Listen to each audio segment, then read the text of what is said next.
ৰাজ্যত পুনৰ প্ৰবঞ্চক মাৰ্কেটিং কোম্পানীৰ জাল নিবনুৱা যুৱক যুৱতীক টাৰ্গেট মাৰ্কেটিং কোম্পানীৰ result improve life India marketing private limited নামৰ ভুৱা প্ৰতিষ্ঠানৰ বিৰুদ্ধে অভিযোগ সামাজিক মাধ্যমত আকৰ্ষণীয় বিজ্ঞাপনেৰে আকৰ্ষিত যুৱক যুৱতীক লাইফ টাইম খোৱা বোৱা থকা বিনামূলীয়া বুলি কৈ মোবাইল এপত চলাইছিল প্ৰচাৰ কামৰূপ দদৰা তিনিআলিৰ এই কাৰ্যালয়টোলে মন কৰক ফলকহীনভাৱে এটি নামমাত্ৰ কাৰ্যালয় খুলি অসমৰ বিভিন্ন জিলাৰ পৰা অহা দৰিদ্ৰ যুৱক যুৱতীক লক্ষ্য কৰি প্ৰবঞ্চনাৰ জাল পেলাইছিল একাংশ ভণ্ড ব্যৱসায়ীয়ে অসমৰ ভিন্ন জিলাৰ পৰা অহা দুখীয়া ছাত্ৰ ছাত্ৰীক টাৰ্গেট কৰি পেলাইছিল প্ৰবঞ্চনাৰ জাল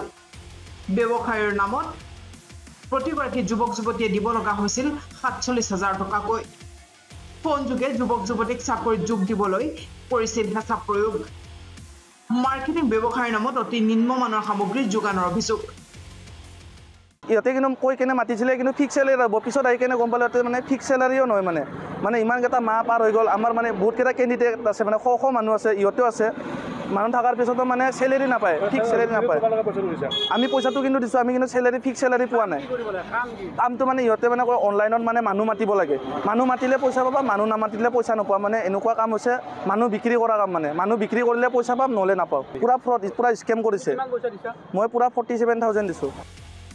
ইফালে ঘটনাৰ খবৰ পাই সাংবাদিকৰ দল ঘটনাস্থলীত উপস্থিত হোৱাৰ পিছতেই প্ৰতিষ্ঠানটোৰ একাংশ কৰ্মচাৰীয়ে বাধা আৰোপ কৰে চাওক এই দৃশ্য অসমৰ ভিন্ন প্ৰান্তত এনেদৰে কাৰ্যালয় খুলি মাৰ্কেটিং ব্যৱসায়ৰ নামত প্ৰবঞ্চনা কৰি আহিছে দদৰাৰ result improve life India marketing limited নামৰ প্ৰতিষ্ঠানটোৱে অফিচৰ নাম ৰিল ইণ্ডিয়া এনাই মানে আমি যেনিবা অনলাইনত ইণ্ডিয়ান গাৰ্মেণ্ট অফিচ বুলি কয় কিন্তু নহয় আৰু কিন্তু ৰিল ইণ্ডিয়াই ক'ত আছে অফিচটো ক'ত আছে এতিয়া দদৰা তিনিআলি কি কৈছে তোমালোকক এতিয়াতো পুৰা ফ্ৰড কৰি আছে পইচা দিছা নেকি ইয়াতে পইচা দিছোঁ মই কিমানমান পইচা 47,000 দিছোঁ এই ঘটনাক কেন্দ্ৰ কৰি চৌপাশে সৃষ্টি হৈছে তীব্ৰ উত্তেজনাৰ ঘটনাৰ তদন্তৰ দাবী জনাইছে এতিয়া এইসকল দৰিদ্ৰ যুৱক যুৱতীয়ে ফোনৰ দ্বাৰা মানে কথা পাতিছিলোঁ আৰু চব কৈছিলে আৰু খোৱা লোৱা চব ফ্ৰী কৰাৰ পিছত ইয়াতে মানে আহি কেনে গম পালোঁ খাওঁ এক টাইম দিয়ে মানে ভালকৈ নিদিয়ে তাকো এনেকুৱা মানে প্ৰব্লেমত চিটুৱেশ্যন আছোঁ এইটো মানে আমাক কিবা এটা সহায় কৰিব লাগে ইহঁতে কিন্তু কৈ কেনে মাতিছিলে কিন্তু ফিক্স চেলাৰী হ'ব পিছত আহি কেনে গম পালোঁ ইয়াতে মানে ফিক্স চেলাৰীও নহয় মানে